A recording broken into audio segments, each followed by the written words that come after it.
ओम साई राम। मैं अनुभूति आप सभी लोगों का हार्दिक अभिनंदन करती हूँ। साई अनुभूति चैनल में और अनुभवों की श्रृंखला से एक बार फिर से बहुत प्यारा और अनोखा सा अनुभव लेकर आप सभी लोगों के समक्ष उपस्थित हुई हूँ। लेकिन उससे पहले चलिए सभी लोग मिलकर बाबा के नाम का जयकारा लगाते हैं। अनंत कोटि ब्रह्मांड नायक राजाधिराज योगी राज परम ब्रह्म श्री सच्चिदानंद सद्गुरु साईनाथ महाराज की जय। ओम साई राम। आज का जो अनुभव है वो नेहा जी का है और ये अनुभव जब आप सुनेंगे तो वाकई आपके रोंगटे खड़े हो जाएंगे कि साईं के दरबार से ऐसी ऐसी चीज़ें हो जाती है और लोगों को जीवन दान मिल जाता है कि साईं के दरबार से लोगों के ऐसे ऐसे बिगड़े काम बन जाते हैं जिनकी उम्मीद पूरा परिवार छोड़ चुका होता है और बाबा चुटकी बजाते ही गेम बदल देते हैं। ऐसा ही प्यारा सा अनुभव मैं आप लोगों के साथ शेयर करने जा रही हूँ और सच में जब आप ये अनुभव सुनोगे तो एक बार आपका मुंह हो जाएगा ऐसा हो सकता है। इसके अलावा आप इस अनुभव को सुनते सुनते अपने मुंह पे हाथ रख लेंगे, बाबा आप ये भी कर सकते हैं। तो सुनाती हूँ प्यारा सा अनुभव। नेहा जी बताती है, दीदी आज से 6 या 7 साल पुराना ये अनुभव है। मेरी छोटी सिस्टर हैं, उनके हस्बैंड को हार्ट में प्रॉब्लम थी, उनके हार्ट की बाईपास सर्जरी होनी थी। अहमदाबाद में जो इनकी सर्जरी के लिए ले जाया गया, मेरे हस्बैंड भी साथ में गए थे। ये कहती हैं, दीदी जब उनकी बाईपास सर्जरी चल रही थी तब सर्जरी के बीच में से ही डॉक्टर बाहर आकर कहने लगे कि कुछ भी नहीं बचा है। हार्ट इनका हमने अभी बाहर निकाल रखा है लेकिन शरीर में कुछ बाकी नहीं है। ये कह के ये अंदर चले गए। ये कहती हैं तब मेरे हस्बैंड ने जब ये सब कुछ सुना तो इन्होंने मेरे पास फ़ोन किया और इन्होंने मुझसे सिर्फ ये शब्द कहे कि अपने बाबा से यदि कुछ कहना चाहती हो तो अभी कुछ बोल दो, क्योंकि जीजा जी की जो हालत है वो बहुत गंभीर बताई है। इवन डॉक्टर ने ये कहा है कि कुछ बचा नहीं है। सर्जरी करते करते ही वो अनकॉन्शियस हो चुके हैं। ये कहती हैं, दीदी मैं सुबह से ही बाबा से प्रार्थना कर रही थी लेकिन जब ये बात सुनी तो शायद पैरों के नीचे से ज़मीन निकल जाती है ना, वैसा ही कुछ हुआ। ये कहती है मैं पहुंच गई अपने बाबा के स्वरूप के पास। मैंने फिर से दीपक जलाया और अपने बाबा से कहा, आपका क्या जाता है बाबा, आपको तो सिर्फ एक हाथ ही तो घुमाना है, प्लीज़ उस हाथ को घुमा दीजिए ना, कर दीजिए ना मेरे जीजा जी को सही। ये कहती है मैंने ये भी बोला, बाबा एक बार घुमा दो ना हाथ अपना। ये कहते हैं दीदी कि मैंने उस वक्त बाबा से ये भी कहा कि यदि मेरे जीजा जी सही हो गए ना, मैं आपका भंडारा कराऊंगी और बाबा भंडारा मैं तभी कराऊंगी आपको मेरे हाथ का मीठा यदि खाना है तो आपको मेरे जीजा जी को सही करना होगा और मीठा मेरे जीजा जी ही बांटेंगे। इन्होंने ये भी कहा बाबा से कि बाबा 3 या 4 घंटे से पहले मेरे हस्बैंड का फ़ोन नहीं आ जाना चाहिए मेरे पास। ये कहती हैं क्योंकि मेरा दिमाग उस वक्त चल रहा था और ये सोच रहा था क्योंकि जब ऑपरेशन होता है, बड़ी सर्जरी होती है तो डॉक्टर्स 48 आवर्स तक ऑब्जर्वेशन में रखते हैं। कम से कम 4-4 5-5 घंटे हो जाते हैं डॉक्टर को कुछ भी बताने के लिए। तो बस इसी सोच के साथ मैंने बाबा के सामने अर्जी लगा दी कि बाबा 3 या 4 घंटे से पहले मेरे हस्बैंड का फ़ोन ना आए, क्योंकि अगर फ़ोन नहीं आया इसका मतलब है कि मेरे जीजा जी सही हैं। ये कहती हैं, दीदी बस आँखों में आंसू थे और दिल में अपने जीजा जी के लिए दुआएं। उसके बाद ये कहती है 3 घंटे बाद मेरे हस्बैंड का फ़ोन आया। यही कहती हैं कि मेरे हस्बैंड ने पता है क्या कहा दीदी, अनबिलीवेबल वर्ड्स थे उनके। उन्होंने कहा सर्जरी के बाद जब डॉक्टर बाहर आए, उन्होंने कहा आज तक मैंने 11,000 ऑपरेशन करे हैं। नाम है डॉक्टर का अनिल जैन और अहमदाबाद के हैं ये डॉक्टर। उन्होंने कहा 11,000 सर्जरी करी है लेकिन आज तक ऐसा नहीं हुआ जो इस सर्जरी के दौरान हुआ। सब कुछ ख़त्म हो चुका था। हमारी टीम इसे चमत्कार ही कहेगी कि सब कुछ ख़त्म होने के बावजूद सब वापस आ गया। आपके जीजा जी बच गए, पेशेंट बच गया। ये कहती हैं, ये सब सुन के मैंने बाबा का लख लख शुक्राना किया कि बाबा ने मेरे जीजा जी की जान बचा दी। ये कहते हैं कि कुछ दिन बाद जब जीजा जी सही होकर आए तो ऐसे ही हम बात कर रहे थे, तो मैंने पूछा, जीजा जी जिस पल आपकी सर्जरी चल रही थी, आपकी इतनी तबीयत ख़राब थी, आपको क्या फ़ील हो रहा था? जब आप ऑपरेशन थिएटर में गए थे तब आपको क्या फ़ील हुआ था? ये कहते हैं कि मुझे पता है, कुछ भी ऐसा फ़ील नहीं हुआ था, बस मुझे ऐसा लग रहा था कि मैं कहीं चले जा रहा हूँ अंदर की तरफ, और कोई एक व्यक्ति आया और उसने मेरे ऊपर नीचे हाथ फेरना शुरू किया। बस मुझे यही फ़ीलिंग हुई, इसके अलावा कुछ फ़ीलिंग नहीं हुई। ये कहती हैं कि आ गई मुझे बाबा की याद, क्योंकि मैंने बाबा से कहा था ना, बाबा सिर्फ हाथ ही तो फेरना है आपको, क्या जाता है आपका। मेरे बाबा ने जाकर हाथ फेर दिया। मेरे बाबा ने मेरे जीजा जी के प्राणों की रक्षा करी। मेरी सिस्टर मुझसे 2 साल छोटी है। ये कहती हैं कि दीदी पता है, जीजा जी ने उसके बाद शिरडी जाने का ट्रिप प्लान किया, क्योंकि उन्हें पता है कि मैं बाबा को बहुत मानती हूँ, और उन्होंने कहा कि ये जो ट्रिप है वो मेरी तरफ से ही होगा। ये कहती हैं दीदी, हम बॉम्बे से शिरडी गए।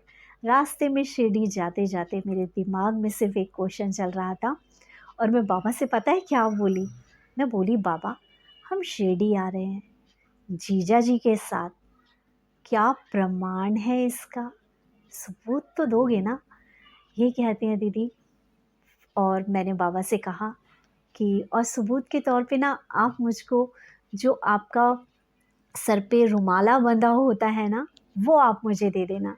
ये कहती हैं बस मन में ऐसा ही विचार कर रही थी, बाबा से सबूत मांग रही थी कि जीजा जी को लेके वहाँ पहुँचे हैं तो कुछ ना कुछ तो दोगे ना आप। ये कहती हैं दीदी, हम समाधि मंदिर पहुँचे, और समाधि मंदिर में बहुत भीड़ थी उस वक्त, और जो पुलिस वाले होते हैं वो जल्दी जल्दी जैसे मचाते हैं वैसे ही वो जल्दी जल्दी आगे बढ़ा रहे थे। ये कहते हैं दीदी, मैं तो आगे निकल गई, मेरे जीजा जी भी पीछे से आने लगे। ये कहती है अचानक से एक पुलिस वाले ने मेरे जीजा जी को आवाज़ दी और उनको बुलाया, तो जीजा जी ने पीछे मुड़ के देखा, तो उन्होंने कहा मुझे, तो उन्होंने बोला हाँ आपको पुजारी बुला रहे हैं।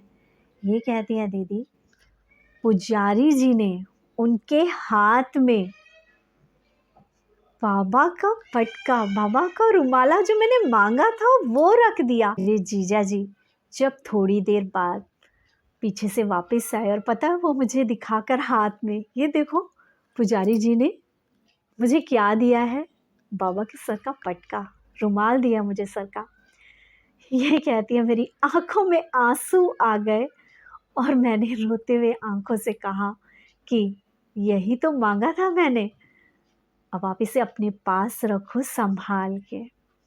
ये कहती है जिनके लिए मांगा था बाबा ने उनके ही हाथ में दे दिया। ये यहाँ पे ये भी बताती हैं दीदी, उसके बाद हमने जब जीजा जी सही हो गए थे, भंडारा कराया था, उसके बाद मेरे जीजा जी ने ही मीठा बांटना शुरू किया था। एक ये कहती है इन्होंने स्टार्ट किया था, 4-5 लोगों को ही इन्होंने दिया था, क्योंकि इनकी हालत उतनी, सर्जरी क्योंकि थोड़े दिन पहले ही हुई थी, तो जितनी इनकी कैपेसिटी थी बांटने की, तो उन्होंने बांटा उतने लोगों को, और उसके बाद और लोगों ने जो भंडारा सर्व किया लोगों को बांटा। ये कहते हैं दीदी, मैं बाबा का कैसे ना शुक्राना करूं, बाबा हर पल हर वक्त हमारे साथ हैं। ये कहती है कोई ऐसी चीज़ नहीं जो बाबा ने मेरे कहने से मुझे दी नहीं। ये कहती है दीदी, मैं ऐसे ही आपको उदी की भी महिमा बताती हूँ। ये कहती हैं दीदी कि मेरे पास ना एक बार ऐसी उदी ख़त्म हो गई थी, और मैं बाबा को बोली कि बाबा मेरे पास ना देखो उदी ख़त्म हो गई है, अब आप ऐसा करो कि मैं कहीं जा तो सकती नहीं हूँ, शिरडी तो दूर है, आप मुझे घर बैठे बैठे ही उदी भिजवा दो ना। कि हमारे ना एक रिलेटिव थे, वो शिरडी गए थे, वो शिरडी से वापस आए थे, और उन्होंने 1 घंटे के लिए हमारे घर में आना था, क्योंकि इनवाइट कर रखा था। ये कहती हैं ऐसी जब बात होने लगी तो बातों बातों में पता चला कि वो शिरडी से आए हैं। ये कहती हैं कि मैंने उदी की इच्छा रखी, तो ये कहती है अगर आपने पहले बताया होता तो हम ज़रूर आपके लिए उदी लेकर आ जाते, लेकिन अभी तो जो हमारा सारा लगेज है वो होटल में है। ये कहती है मन में थोड़ी-सी उदासी आई। ये कहती है फिर अचानक से इनके हस्बैंड ने कहा कि एक बार मैं चेक करता हूँ। ये कहते हैं उन्होंने अपने पर्स में देखा तो इनके पॉकेट में बाबा का एक उदी का पैकेट मिला। ये कहती हैं देखो बाबा ने मेरे पास बैठे-बैठे ही उदी पहुँचा दी। ये कहती हैं ऐसी उदी की एक और घटना है कि एक बार मेरे पास उदी ख़त्म हो रखी थी और मैंने बाबा के समक्ष इच्छा रखी कि बाबा मेरी उदी ख़त्म हो गई है। हमारा नया-नया ट्रांसफ़र हुआ था, मेरे हस्बैंड को हरिद्वार जाना था। ये कहती हैं तो मैं ना अपनी फ्रेंड के पास गई थी वो बैग लेने के लिए। मेरी फ्रेंड ने जो मुझे बैग दिया तो मैं बोली कि नहीं ये छोटा है। तो ये कहती है मेरी फ्रेंड ने हाथ में लिया और उसने बोला कि इतना भी छोटा नहीं है और उसने एकदम से चैन खोली उसकी। ये कहती कि जैसे उसने चेन खोली, उसमें से बाबा के 2 उदी के पैकेट मिले। ये कहती हैं इस बार भी बाबा ने मेरे पास मेरे बिना किसी स्ट्रगल के, मेरे बिना शिरडी जाए हुए ही मेरे पास सब उदी पहुँचा दी। ये कहती है मेरी फ्रेंड के हस्बैंड शिरडी जाते रहते थे, तो उनके पास उदी होती थी और उस दिन उदी बाबा ने इस तरह से मुझे बैग में जो मेरे को मिलने वाला था, जो मैं अपने हस्बैंड के लिए लेने गई थी, तो उसमें मुझे मिली।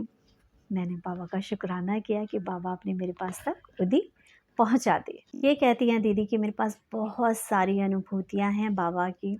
इनकी और अनुभूतियाँ आगे एपिसोड्स में हम शेयर करेंगे, लेकिन यहाँ इन अनुभूतियों को यहीं पे विराम देते हैं और अपने बाबा को धन्यवाद देते हैं कि बाबा लोगों के जीवन की दुख परेशानी काटते हो, आप लोगों का भार अपने ऊपर लेते हो बाबा। कैसे हम आपका शुक्राना अदा करें। बाबा कभी मेरे पास आकर बैठो, मैं आपके पैर दबाऊंगी बाबा। कभी ऐसा मौका दो, जैसे लोग कहते हैं कि हमने बाबा के दर्शन करे। मेरी यही प्रार्थना है बाबा से, बाबा किसी दिन मेरे पास आके बैठना, मुझे आपके चरण दबाने हैं। मैं उन पैरों को थोड़ा सा आराम देना चाहती हूँ, जो दिन रात हम लोगों के लिए चलते रहते हैं, दौड़ते रहते हैं, कभी इस शहर कभी उस शहर, शहर भी नहीं विदेशों तक में जा जा के बाबा लोगों के काम करते हैं। कभी इस पल बाबा हैं यहाँ पे और इसी क्षण बाबा मिल जाएंगे दूसरी जगह पे। इन्हीं क्षणों में ना जाने बाबा कितने हज़ारों लोगों के काम बना रहे होंगे। एक पल का भी जो आराम नहीं करते हमारे साईं। अपने 11 वचनों की लाज रखते हैं हमारे साईं कि भक्त हेतु दौड़ाऊँगा और हर बार बाबा अपने भक्त की यदि किसी ने जायज़ डिमांड की हो और अपने भक्त की लाज बचाने हेतु, अपने भक्त की रक्षा करने हेतु दौड़े आते हैं हमारे साईं बाबा। बाबा पे यदि आपने विश्वास कर लिया तो वाकई जीवन में उन लीलाओं को देखोगे जिनकी कभी आपने आशा भी नहीं करी होगी। इसी के साथ चैनल को ज़्यादा से ज़्यादा शेयर करें, लाइक करें और सब्सक्राइब करें। और हाँ, जो प्यारी प्यारी अनुभूतियाँ आप अभी अपने पास रख के बैठे हैं, हो सकता है आपकी एक अनुभूति ना जाने किसके जीवन का एक मोटिवेशन बन जाए, ना जाने किसी के दुखते हुए दिल को खुशी दे जाए और उसका भी काम बन जाए। शेयर करना मत भूलिएगा। इसी के साथ ओम साई राम, जय साई राम।